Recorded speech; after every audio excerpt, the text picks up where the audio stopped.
And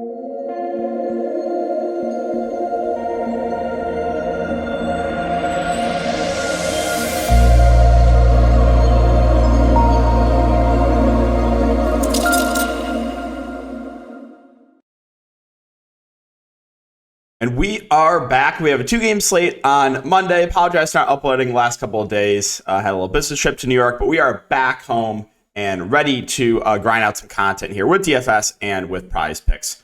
In this video, we'll be talking about the 2-game DFS slate. Also have a video up after this talking about a couple player props I like for tomorrow on prize picks, and make sure to check that one out. The sponsor is prize picks. If you guys are not on prize picks, you can use the code DKDFS for a 100% match up to $100. What does that mean? Basically, if you deposit using my code $100, it's a free $100 to play with, or if you put 50 in, you'll get matched 50. So take advantage of that free money if you're a first-time user. Having a lot of fun over on prize picks.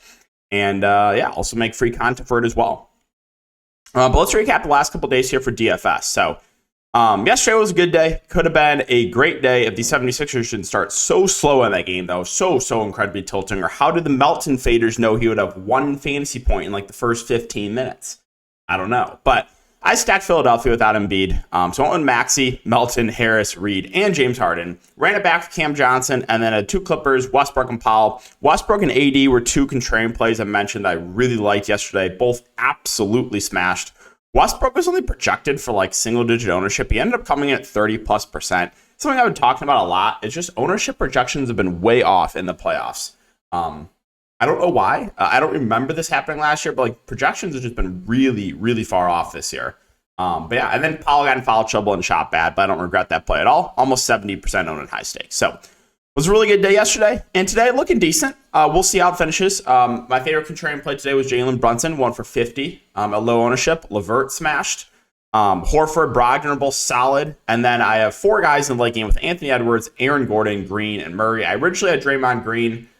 Then pivoted to Aaron Gordon once we got the news. The people that fell asleep at the wheel, the slappies, if you will, got bailed out with an outlier Draymond Green and limited minutes off the bench. So that was pretty tilting. And then, so that's currently where we're at. I think I have a decent chance to cash as long as nothing weird happens in this game. So that is the recap of everything. And all right, let's get into the video. So we'll be a shorter video since it's only 2 games. And we have big news in this first game on both sides. Giannis is questionable. Jimmy Butler's questionable. I think Giannis is more 50-50, while Jimmy Butler, I think, probably will play. So if Giannis Antetokounmpo plays, I actually really like him at 10.4K. That's the cheapest price point we've seen on Giannis, I think, all year. I know it's not necessarily the best matchup, but I would be very high on Giannis if he does not, or if he does play. Now, if Giannis misses, the secondary guys from Milwaukee get a pretty big bump. Last game was a random massive blowout. I put no weight into what happened. Short-term memory, just forget about that and move on, right? So Drew, Middleton, Portis, I think are 3 of the better plays in the slate if there's no Giannis. All 3 get a pretty big bump with him off the court. Drew Middleton will run the offense, but Portis probably plays around 30 minutes. He got in random foul trouble last game. And then Brook Lopez also looks better. So the top 4 guys look way better if Giannis is out. If Giannis is in, I think these guys are still fine. Portis would probably be out of play for me, but there'd be no priorities here in this range if Giannis is in. And the value also looks better if Giannis is out. Grayson Allen's 4-3. He should play 25 to 30 minutes. I think he's probably the guy I'm the most confident in minutes-wise for value. Pat Connaughton's played well off the bench. I think he's kind of solidified himself as part of the rotation. He's got the nice eligibility, and he'll look safe if there's no Giannis. My boy Joe Ingles probably plays around 20 minutes is reasonable. You'll probably see a little bit of Crowder, a little bit of Carter, but not enough for me to get to those guys. Let's talk about Miami. So, again, they have Jimmy Butler's questionable. I think he'll play, but we'll keep an eye on it. Now, quickly, if Jimmy Butler does not play, then obviously, offense is going to be running through Bam and Adebayo. You're going to see way more usage for guys like Strus and Lowry and Vincent. Everyone would look better. Love would look better. Duncan Robinson, that'd probably dust off like maybe a little bit of Haywood Highsmith or something. So, I mean, this team would be really short on offense if there's no, Hero and no Jimmy Butler. But I think Jimmy will play. So that being said, Jimmy's at 9.4, Bam's at 7.7. I think I slightly prefer Bam factoring in price. I would like Bam better too if there's no Giannis because there's less foul risk for Bam if Giannis is off the court. If Giannis is playing, Bam will be on him a good amount and there is foul trouble risk. But Jimmy Butler, yeah, he's played pretty well. He's playing huge minutes in competitive games, so I do like Jimmy there at the top 2. The mid-range guys, the last game, again, was a blowout, so a lot of these guys have limited run. But Max Strus is 5'3". I think he's a reasonable option that probably plays low 30s minutes. If he's knocking down his shots, could play a bit more. Caleb Martin had kind of an outlier game last game, but he's a pretty big part of the rotation. So it should see 25 to 30 minutes.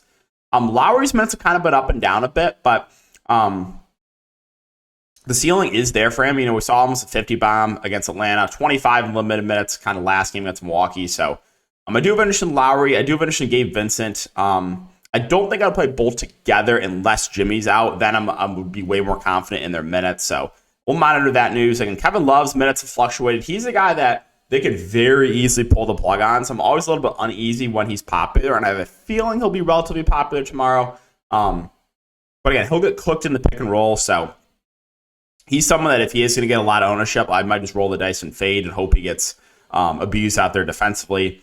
Duncan Robinson, again, back-to-back games just kind of gotten there in blowouts, so I think he's fine. But no Oladipo now, too. Like, Oladipo was playing decent minutes for this team, so they're probably going to dust off someone else. Like, you're going to see the rotation of Jimmy, Bam, Strus, Martin, Lowry. That's 5. Vincent, 6. Love, 7. Robinson, 8. You might see a 9th guy here, or maybe they just go 8 guys and give a little more run to all the cheaper options. All right, Memphis and the Lakers. So, Ja Morant, insane performance in a losing effort, went for 45, 13, and 9.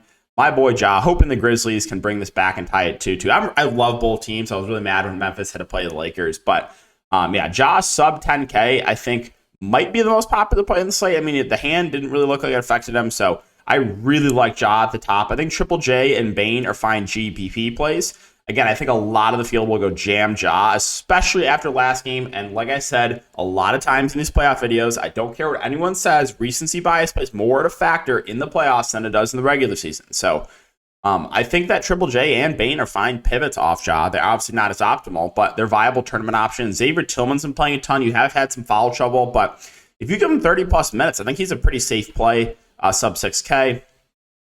The rest of the Grizzlies, Dylan Brooks, well, he got ejected last game, but he's going to be the primary defender on LeBron. I think with this eligibility, if he can stay out of foul trouble, I actually like him for value, but that's a big if with him. He's always in foul trouble. Luke Kennard's 4-8. He probably plays mid-20s minutes off the bench. A fine tournament play.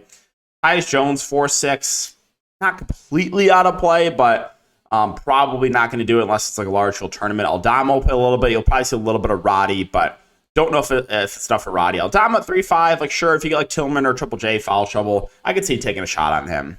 And then finally the Lakers. So LeBron, AD, they're both going to play. Both look very similar. I think it's a little bit easier to get to LeBron since he's got the small forward eligibility. But if we're just picking straight up, I might give the edge to Anthony Davis, who had a really nice bounce back game last game. So the two Lakers stars I do like.